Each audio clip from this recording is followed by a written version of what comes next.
Arora Borealis, বাংলায় একে বলা হয় মেরুজ্যোতি। মানুষের ইতিহাস নর্দার্ন লাইটস সবসময়ই রহস্যের প্রতীক ছিল। প্রাচীনকালে অনেকেই বিশ্বাস করত এটি আকাশের দেবতার আগুনের খেলা।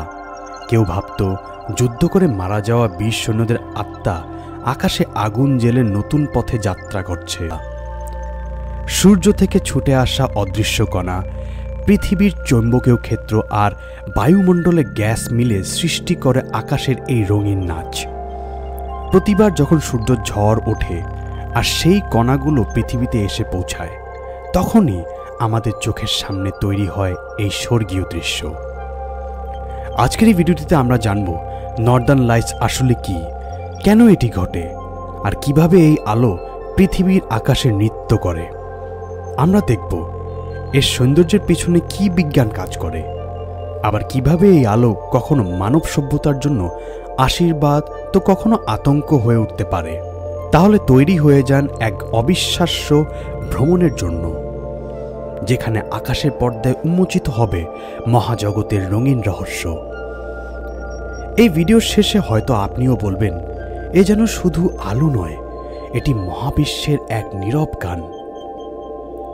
তবে চলুন দেরি না করে শুরু করা যাক।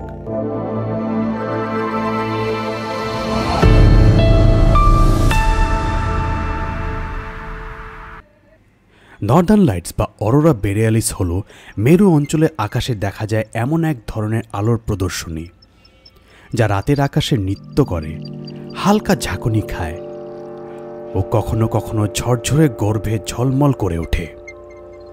বিজ্ঞানীরা এটাকে অরোরা বোরিয়ালিস এবং অরোরা অস্ট্রালিস বলে থাকেন। এই আলোর রং, আকার এবং নাচ সবই আলাদা হতে পারে। কখনো লম্বা বলিরেখা, কখনো ঢেউয়ের মতো ঢেউ, আবার কখনো সমাধি সূর্য থেকে নির্গত হওয়া প্লাজমা ও চার্জযুক্ত কণাগুলো, যাকে আমরা বলে থাকি সোলার উইন্ড, যখন পৃথিবীর কাছাকাছি আসে তখন পৃথিবীর চারপাশে থাকা অদৃশ্য চুম্বকীয় ক্ষেত্র এগুলোকে মেরু অঞ্চলে টেনে নিয়ে যায়। সেখান থেকে সূর্য থেকে আসা কণাগুলো পৃথিবীর বায়ুমণ্ডলে ঢুকে অক্সিজেন, নাইট্রোজেন ইত্যাদি গ্যাসের সঙ্গে সংঘর্ষ করে।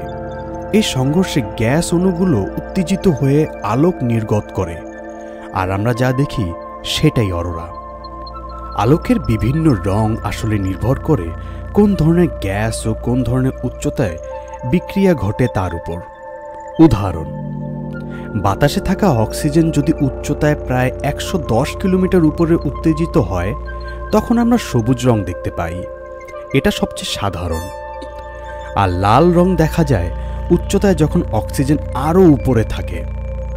নাইট্রোজেনের সঙ্গে সংঘর্ষ হলে নীল এবং বেগুনি টোনও দেখা যায়, অর্থাৎ রঙগুলো পেইন্টারের তুলির মতো প্রতিটি রং ছটা সূর্য ও বায়ুমণ্ডলের কণার সম্পর্ক ও অবস্থানের উপর নির্ভরশীল।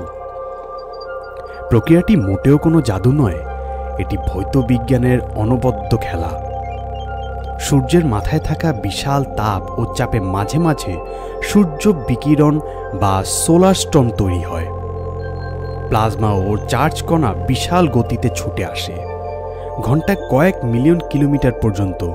ফলে তারা পৃথিবীতে পৌঁছাতে কয়েক ঘন্টার মধ্যেই পৌঁছে যায়। পৃথিবীর ম্যাগনেটিক ক্ষেত্র এই কণাগুলোকে মেরুর দিকে আকর্ষণ করে, বায়ুমণ্ডলে গ্যাসের সঙ্গে সংঘর্ষ ঘটায় এবং আলোর ছটা তৈরি করে। আমাদের চোখে যা নর্দার্ন লাইট হিসেবে ধরা পড়ে। শক্তিশালী সোলার স্টর্ম বৈদ্যুতিক গ্রিডে সমস্যা সৃষ্টি করে, বড় আকারে বিদ্যুৎ বিভ্রাট হতে পারে। তাই বিজ্ঞানীরা অরোরা শুধুই সৌন্দর্যের উৎস হিসেবে নয়, বরং স্পেস ওয়েদার রিস্ক হিসেবে নজর রাখেন। ভাবুন তো, প্রতিদিন আমরা কত কোলাহল, দৌড়ঝাঁপ আর যান্ত্রিকতার মধ্যে সময় কাটাই, কিন্তু আকাশের এই রঙিন পর্দা যেন আমাদের মনে করিয়ে দেয় মহাবিশ্বে এখনও অনেক কিছু আছে যা মানুষের নিয়ন্ত্রণের বাইরে। আমরা শুধু দর্শক, মহাজগৎ তার নিজের নিয়মে আলোর এই নৃত্য সাজিয়ে চলে, আর সেই নাচের মঞ্চ হলো আমাদের এই পৃথিবী। বিশ্বাস করুন বা না করুন, এই দৃশ্য বাস্তব। আর এই রহস্যময় আলোক নাচের নাম হলো নর্দার্ন লাইটস বা অরোরা বোরিয়ালিস। হাজার হাজার বছর ধরে মানুষ এই আলো দেখে বিস্ময়ে অভিভূত হয়েছে, আবার ভয়ও পেয়েছে। কেউ ভেবেছে এটি শুভ লক্ষণ, আবার কেউ ভেবেছে মৃত্যুর দ্রুত। প্রাচীনকালের গল্প, মিথ আর কল্পকাহিনীর ভেতর এই আলো ছিল এক চিরন্তন রহস্য। কিন্তু আজকের বিজ্ঞান বলছে এই আলো আসলে মহাবিশ্বের এক দারুণ বৈজ্ঞানিক খেলা। সূর্য, পৃথিবী আর বায়ুমণ্ডলের গোপন সমন্বয়ে তৈরি হয় এই স্বর্গীয় নাচ। নর্দার্ন লাইটস কেবল একটি বৈজ্ঞানিক ঘটনা নয়, এটি সৌন্দর্যের ও অহংকারের মেলবন্ধন। প্রকৃতি ও মহাকাশ আমাদের কাছে যা উপহার দেয় তার এক অদ্ভুত স্মৃতি। কখনো মনে করেন এই ঝলমলে আকাশ আমাদের বলে যে আমরা কতটা ক্ষুদ্র, আবার কতটা সৌন্দর্যময়। সুতরাং পরবর্তী কোনো রাতে আকাশ যদি ছানো ছানো আলো দিয়ে ঝলমল করে, থেমে দাঁড়ান, তাকান এবং ভেবে দেখুন এটি শুধুই আলো নয়, এটি মহাবিশ্বের এক নীরব গান। ভিডিওটি ভালো লাগলে অবশ্যই লাইক, কমেন্ট এবং শেয়ার করুন এবং নিয়মিত আপডেটস পেতে আমাদের চ্যানেলটি সাবস্ক্রাইব করুন এবং পাশে থাকা বেল আইকনটি প্রেস করুন। ধন্যবাদ।